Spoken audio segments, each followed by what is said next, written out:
ಆನೇಕಲ್ ತಾಲೂಕಿನಲ್ಲಿ ಹದಗೆಟ್ಟಿರುವ ರಸ್ತೆಗಳನ್ನು ದುರಸ್ತಿ ಹಾಗೂ ಡಾಂಬರೀಕರಣ ಮಾಡುವಂತೆ ಒತ್ತಾಯಿಸಿ ಮತ್ತು ಒಳಚರಂಡಿ ನಿರ್ಮಾಣಕ್ಕಾಗಿ ಆಗ್ರಹಿಸಿ ನವೆಂಬರ್ 29ರಂದು ಆನೇಕಲ್ ತಹಶೀಲ್ದಾರ್ ಕಚೇರಿ ಮುಂಭಾಗದಲ್ಲಿ ಆನೇಕಲ್ ತಾಲೂಕು ನಾಗರಿಕ ಹೋರಾಟ ಸಮಿತಿ ವತಿಯಿಂದ ಬೃಹತ್ ಪ್ರತಿಭಟನೆ ಹಮ್ಮಿಕೊಂಡಿದ್ದು, ಇಂದು ಸಾಂಕೇತಿಕ ಹಿಳಲಿಗೆಯಿಂದ ಹುಸ್ಕೂರು ಗ್ರಾಮಕ್ಕೆ ಹೋಗುವ ರಸ್ತೆಯಲ್ಲಿ ಆನೇಕಲ್ ತಾಲೂಕು ನಾಗರಿಕ ಹೋರಾಟ ಸಮಿತಿಯ ಪದಾಧಿಕಾರಿಗಳು ಮತ್ತು ವಿವಿಧ ಬಡಾವಣೆ ನಿವಾಸಿಗಳು ರಸ್ತೆಯಲ್ಲಿ ಕುಳಿತು ಕೆಲ ಕಾಲ ಸಾಂಕೇತಿಕವಾಗಿ ಪ್ರತಿಭಟನೆ ನಡೆಸಿದರು.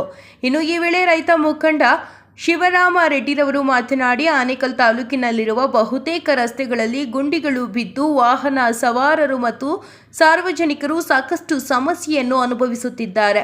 ವಿಶೇಷವಾಗಿ ಸಿಂಗೇನ ಅಗ್ರಹಾರ ಗ್ರಾಮದ ರಸ್ತೆ, ಹಿಳಲಿಗೆ ರಸ್ತೆ, ಮುತ್ತನಾಲೂರು ಗ್ರಾಮದಿಂದ ಸಮನಹಳ್ಳಿ ಗ್ರಾಮಕ್ಕೆ ಹೋಗುವ ರಸ್ತೆ ಸೇರಿದಂತೆ ತಾಲೂಕಿನ ಹಲವು ರಸ್ತೆಗಳೆಲ್ಲ ಗುಂಡಿಮಯವಾಗಿದೆ.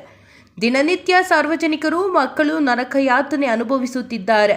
ನಮ್ಮ ಬಳಿ ತೆರಿಗೆ ಪಡೆಯುವ ಸರ್ಕಾರಗಳು ನಮಗೆ ಮೂಲಭೂತ ಸೌಕರ್ಯಗಳನ್ನು ನೀಡಲು ಏಕೆ ತಾರತಮ್ಯ ಮಾಡುತ್ತೀರಾ ಎಂದು ಹೇಳಿದರು. ಇನ್ನು ಸ್ಥಳದಲ್ಲಿ ಆನೇಕಲ್ ತಾಲೂಕು ನಾಗರಿಕ ಹೋರಾಟ ಸಮಿತಿಯ ಶ್ರೀ ವೀಣಾ ರೆಡ್ಡಿ, ಸ್ನೇಹ, ಸೋಫಿಯಾ, ರೇಖಾ, ಸೋನಿಯಾ, ಗೋಪಾಲಪ್ಪ, ನಾರಾಯಣಪ್ಪ, ಪ್ರಮೋದ್, ಬಾಲಾಜಿ, ಸರವಣ್ಣ, ಅಬ್ದುಲ್ ವಹೀದ್, ಮಂಜುನಾಥ್, ಜಯಮ್ಮ, ಪಾರ್ವತಮ್ಮ ಮತ್ತಿತರರು ಹಾಜರಿದ್ದರು.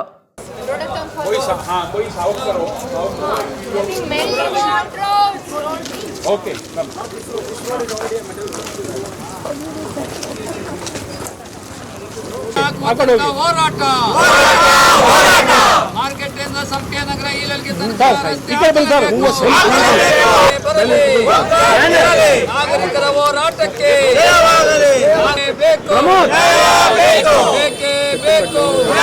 ಬೇಕು. ರಸ್ತೆಗಳಿಗೆ ಡಾಂಬರೀಕರಣ ಆಗುವ ತನಕ ಹೋರಾಟ, ರಸ್ತೆಗಳಿಗೆ ಡಾಂಬರೀಕರಣ ಮಾಡುವ ತನಕ ಹೋರಾಟ, ತಾಲೂಕಾರಿಗಳಿಗೆ ಹೇಳಿ ಧಿಕ್ಕಾರ,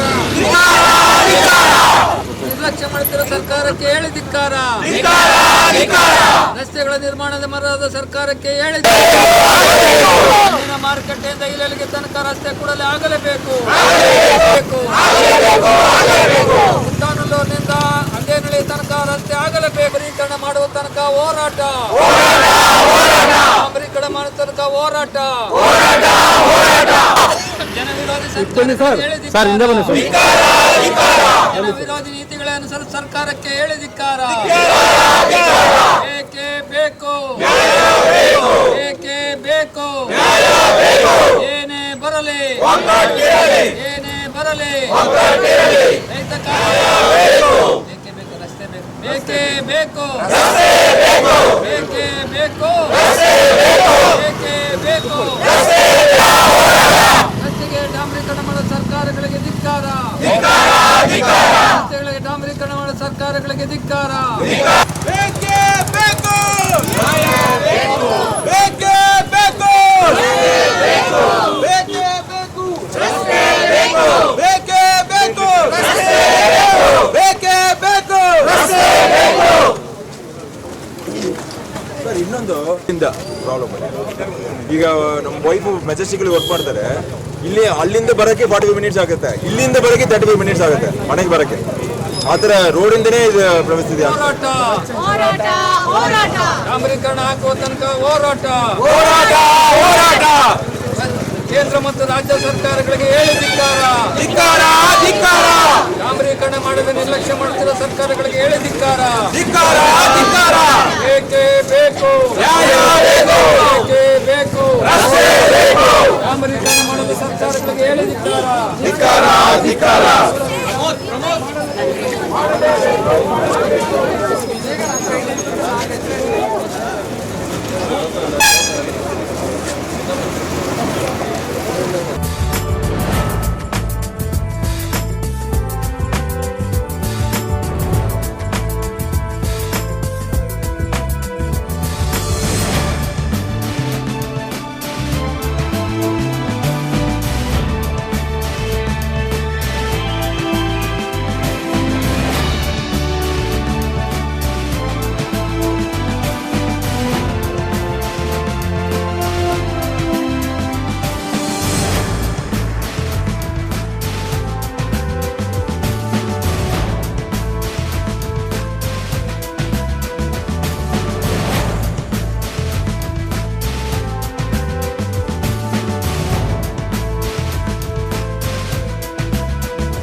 ಬಂಧುಗಳೇ, ಇವತ್ತಿನ ಈ ಕಾರ್ಯಕ್ರಮ ಏನಂತ ಹೇಳಿದ್ರೆ, ನಾವು ಇಡೀ ಆನೇಕಲ್ ತಾಲೂಕಿನಲ್ಲಿ ಹದಗೆಟ್ಟಿರೋ ರಸ್ತೆಗಳಿಗೆ ಡಾಂಬರೀಕರಣ ಮಾಡಬೇಕು ಮತ್ತು ದುರಸ್ತಿ ಮಾಡಬೇಕು ಅಂತೇಳಿ ಇವತ್ತು ಒತ್ತಾಯಿಸಿ ಕೇಂದ್ರ ಮತ್ತು ರಾಜ್ಯ ಸರ್ಕಾರಗಳಿಗೆ ಇವತ್ತು ನಾವು ಈ ರಸ್ತೆಗಳನ್ನು ಕೂಡಲೇ ನಿರ್ಮಾಣ ಮಾಡಬೇಕು ಅಂತೇಳಿ ಒತ್ತಾಯ ಮಾಡ್ತಾ ಇದ್ದೀವಿ.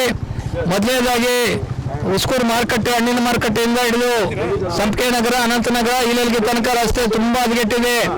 ಆ ರಸ್ತೆಗೆ ಡಾಂಬರೀಕರಣ ಮಾಡಬೇಕು.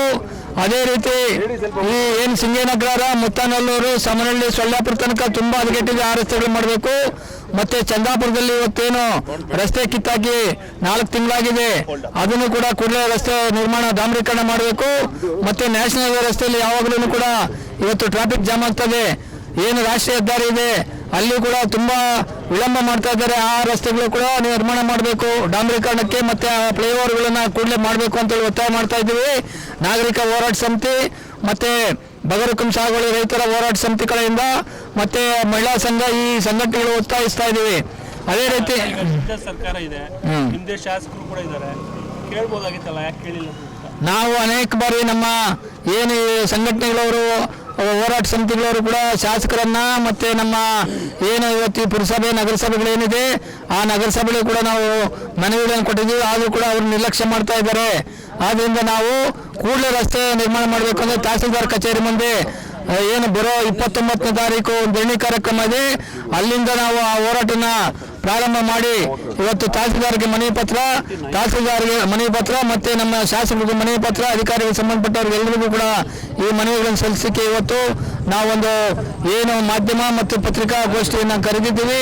ಈ ಮಾಧ್ಯಮ ಪತ್ರಿಕಾಗೋಷ್ಠಿ ಮಧ್ಯದಲ್ಲಿ ನಾವು ಇವತ್ತು ಎಚ್ಚರಿಕೆಯನ್ನು ಸರ್ಕಾರಕ್ಕೆ ಕೊಡ್ತಾ ಇದ್ದೀವಿ.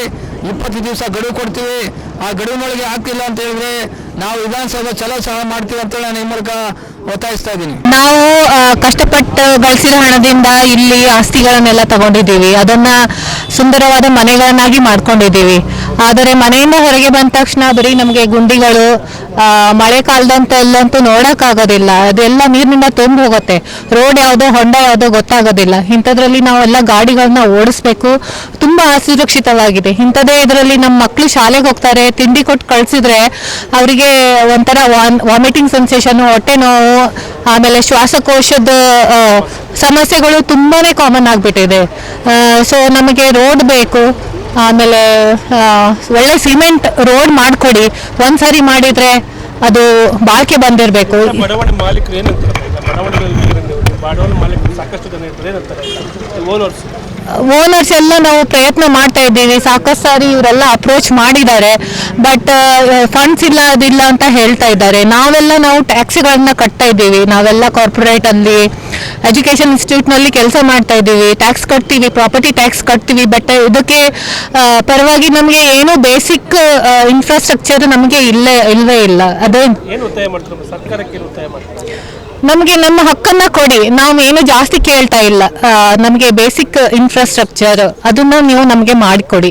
ಯಾಕಂದ್ರೆ ಯಾವ ಓಲಾ, ಊಬರ್ ಯಾವುದು ಬರೋದಿಲ್ಲ, ಎಲ್ಲ ರದ್ದು ಮಾಡ್ತಾರೆ. ಹಿಂಗಾಗಿ ಅದು ಎಲ್ಲ ಕಡೆ ನಮಗೆ ಇನ್ಕನ್ವೀನಿಯನ್ಸ್ ಆಗ್ತಾ ಇದೆ. ಹಿಂಗಾಗಿ ವಿ ರಿಕ್ವೆಸ್ಟ್, ನಮಗೆ ರೋಡ್ ಮಾಡಿಕೊಡಿ ಅಂತ ನಮ್ಮದು ಬೇಡಿಕೆ ನಿಮ್ಗಳಿಗೆ. ಏನಂತೆ ಡ್ರೈನೇಜ್ ಸಿಸ್ಟಮ್ ಇಲ್ಲ, ಎಲ್ಲ ಕೊಲಾಪ್ಸ್ ಆಯಿತು.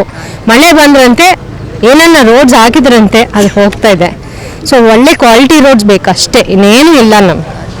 ಏನೋ ಎಮರ್ಜೆನ್ಸಿ ಇದಂತೇನು ಆ್ಯಂಬುಲೆನ್ಸೂ ಬರಲ್ಲ ಬೇಗ. ಸೊ ಏನೋ ಒಂದು ತೊಂದರೆ ಆಗುತ್ತೆ. ಸೊ ಇದು ಬೇಕು ನನಗೆ. ಸರಿ, ಈಗ ಈ ಚಳುವಳಿ ಮಾಡುವಂಥ ನೆಸೆಸಿಟಿ ಇರಲಿಲ್ಲ. ಯಾಕೆ ಮಾಡ್ತಾ ಇದೀವಿ ಅಂತಂದರೆ, ಈ ರೋಡಲ್ಲಿ ಒಂದು ನಾವಾಯಿತು, ನಮ್ಮ ಸರ್ವಣ ಆಯಿತು, ಕಿಡ್ಸ್ ಸ್ಕೂಲಿಗೆ ಹೋಗುವಾಗ ಅವ್ರ ಮಕ್ಕಳು ತಾಯಿ ಕರ್ಕೊಂಡು ಹೋಗುವಾಗ ಎಷ್ಟೋ ಸರಿ ಬಿದ್ದು ಕ್ಲಿನಿಕ್ಕಿಗೆ ನಾವೇ ಅಡ್ಮಿಟ್ ಮಾಡಿದ್ದೀವಿ. ಈ ರೋಡಲ್ಲಿ ಹೋಗೋದಂತಂದರೆ ನಾವು ಮನೆಗೆ ಮುಟ್ತೀವೋ ಇಲ್ಲೋ ಅನ್ನೋ ಥರ ಆಗೋಗ್ಬಿಟ್ಟಿದೆ. ಭಯ ಪಡ್ತಾ ಇದ್ದೀವಿ. ಓಕೆ, ಈ ಡ್ರೈನೇಜ್ ಸಿಸ್ಟಮ್ ಇಲ್ಲ. ರೋಡ್ ಮಾಡ್ತಾರೆ, ಒಂದು 20 ಸಾರಿ ಹೋಗಿ ನಮ್ಮ ಅಧಿಕಾರಿಗಳಿಗೆ ಭೇಟಿಯಾಗಿದ್ದೀವಿ. ನನ್ನ ಹತ್ರ ಪ್ರೂಫ್ ಇದೆ. ಮುತ್ತಾನಲ್ಲೂರು ಇರ್ಬೋದು, ಹೆಬ್ಬಗೋಡಿ ಇರ್ಬೋದು, ಮತ್ತು ನಮ್ಮ ಯಾವುದು ಆನೇಕಲ್ ಆಫೀಸಲ್ಲಿ ಹೋಗ್ಬಿಟ್ಟು ಭೇಟಿಯಾಗಿದ್ದೀವಿ. ಅವರು ಫಂಡ್ ಇಲ್ಲ ಅಂತಂದು ಹೇಳ್ತಾರೆ. ಫಂಡ್ ಇಲ್ಲ ಅಂತಂದರೆ 2 ಲಕ್ಷ 3 ಲಕ್ಷದ್ದು ಫಂಡ್ ಇದೆ ಅಂತಂದು ಅವ್ರು ಏನು ಮಾಡ್ತಾರೆ, ಪ್ಯಾಚ್ ವರ್ಕ್ ಮಾಡಿ ಹೋಗ್ತಾರೆ. ಒಂದೇ ತಿಂಗಳು ಇರುತ್ತದೆ ಪ್ಯಾಚ್ ವರ್ಕ್, ಬಟ್ ಅದರಿಂದ ಮುಂದೆ ಏನೂ ಆಗಲ್ಲ. ಇದರಿಂದ ತುಂಬ ತೊಂದರೆ ಆಗಿದೆ. ಈಗ ಡ್ರೈನೇಜ್ ಮಾಡಿ ಅದ್ರ ತಕ್ಕಂಗೆ ರೋಡ್ ಮಾಡಿದ್ರೆ ಅದೇ ನಮಗೆ ಒಳ್ಳೆಯದು. ಇಲ್ಲ ಅಂತಂದರೆ ಈ ಹೋರಾಟ ಎಲ್ಲಿವರೆಗೂ ಅಂತಂದರೆ ರೋಡ್ ಆಗುವವರೆಗೂ ಹೋರಾಟ ಇದ್ದೇ ಇರುತ್ತೆ. ದಯವಿಟ್ಟು ಇದನ್ನು ಸರ್ಕಾರ ಈ ಗೌರ್ಮೆಂಟ್ ಅಥಾರಿಟಿ ಯಾರಿದ್ದಾರೆ ಅದನ್ನ ಸೀರಿಯಸ್ ಆಗಿ ತಗೊಂಡು ಇದನ್ನ ಮಾಡಬೇಕಾಗಿ ವಿನಂತಿ. ಈಗ ಮನವಿ ಕೊಟ್ಟಿದ್ರು ಸರ್, ಏನಂತಾರೆ ಅಧಿಕಾರಿಗಳು ಸರ್? ಅಧಿಕಾರಿಗಳು ಹೇಳ್ತಾರೆ ಫಂಡ್ ಇಲ್ಲ ಅಂತಂದು ಹೇಳ್ತಾರೆ. ಅದು ಫಂಡ್ ಇಲ್ಲ ಅಂತಂದ್ರೆ ನಮ್ಗೆ ನಗು ಬರುತ್ತೆ. ಯಾಕಂದ್ರೆ ನಮ್ದು ಈ ಏರಿಯಾದಲ್ಲಿ ಅರೌಂಡ್ 2.5 ಕೋಟಿ 3 ಕೋಟಿ ಟ್ಯಾಕ್ಸ್ ಎಲ್ಲ ಹೋಗ್ತಾ ಇದೆ. ಹೆಬ್ಬಗೋಡಿ ಇರ್ಬೋದು, ಮುತ್ತಾನೂರು ಇರ್ಬೋದು, ಮತ್ತು ಚಂದಾಪುರ 2.5 ಕೋಟಿ ಟ್ಯಾಕ್ಸ್ ಹೋಗ್ತಾ ಇದೆ.